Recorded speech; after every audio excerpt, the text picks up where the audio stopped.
అవినాష్ రెడ్డి గారు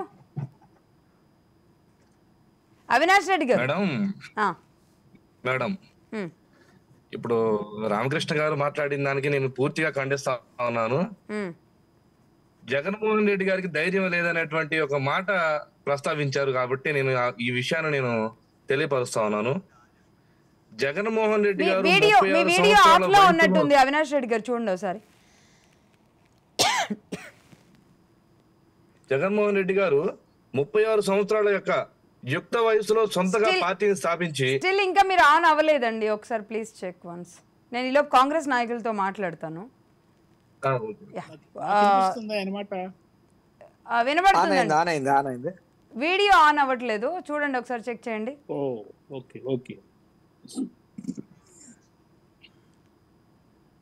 గంధం రాములు గారు. Hello madam.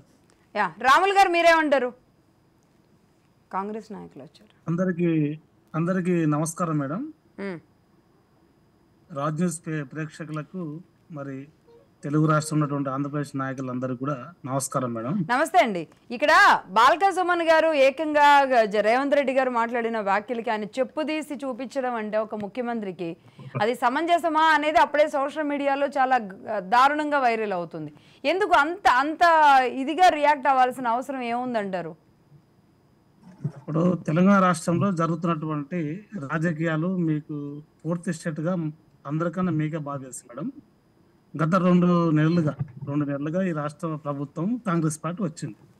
మరి ప్రజలు పార్టీని ఓటేశారు, గెలిపించారు. ప్రజా సంక్షేమంలో ఉండాలని ప్రజలు కోరుకుంటూ వారికి ఒక అవకాశం కల్పించారు.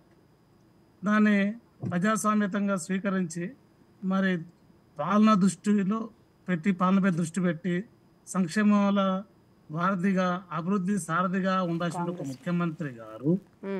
ముఖ్యమంత్రి గారు మరి వారు రాజకీయాలు మాట్లాడుతూ పాతాళం తొక్కుతా, నరుకుతా, దంచుతా, పల్లీలు కొడతా, గుద్దుతా, ఇవన్నీ మాటలు.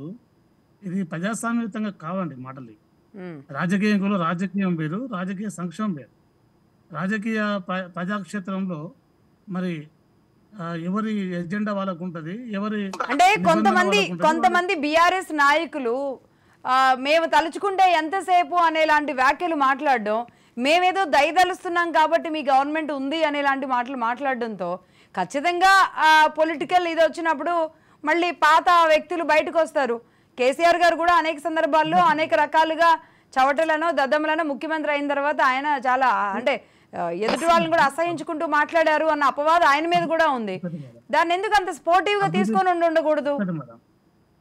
అభివృద్ధి నిరోధకులను మాట్లాడారు, సంక్షేమాన్ని అడ్డుకుంటున్న వారు మాట్లాడారు, ఈ రాష్ట్రం మీద ప్రేమ లేని వారి గురించి మాట్లాడారు, ఈ రాష్ట్రానికి రావటువంటి వనరులు తీసుకురాకపోవడంలో ఫెయిల్ అయినటువంటి జాతీయ మంత్రులు, ఈ రాష్ట్ర మంత్రులు మరి ఎంపీల గురించి మాట్లాడారు.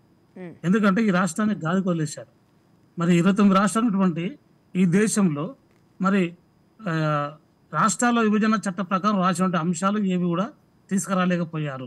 కాబట్టి గతంలో కేసీఆర్ గారు మాట్లాడిన ప్రతి మాట కూడా ఈ రాష్ట్ర అభివృద్ధి కోసం, ప్రజల కోసం మాట్లాడిన ప్రజలు కూడా స్వీకరించారు కొన్ని సందర్భంలో. కాబట్టి మేమేమంటున్నాం మేడం అంటే, ప్రభుత్వం మారింది, ప్రజలు ఓటు ద్వారా గెలిపించారు. ఇప్పుడు మీరు చేయాల్సిన పని ఏంటి? నీటి సమస్య మీద సమీక్ష పెట్టాలి, ఆర్థిక సమస్యను సమీక్ష చేయాలి, తర్వాత అధికారుల మీద, అవినీతి అధికారుల మీద సమీక్ష చేయాలి. అదేవిధంగా ఎలక్షన్లకు ఎలా వచ్చారు, అవినీతి జరిగింది, కాళేశ్వరం లక్షల కోట్లు తిన్నారు, మళ్ళా సాగర్ లక్ష తిన్నారు, మిషన్ భద్రత తిన్నారు అన్నారు కదా. వాటి మీద ఒక కమిటీ వేసి, ఒక చైర్మన్ వేసి, ఒక నిపుణులను పెట్టి నిజ నిర్ధారణ కమిటీ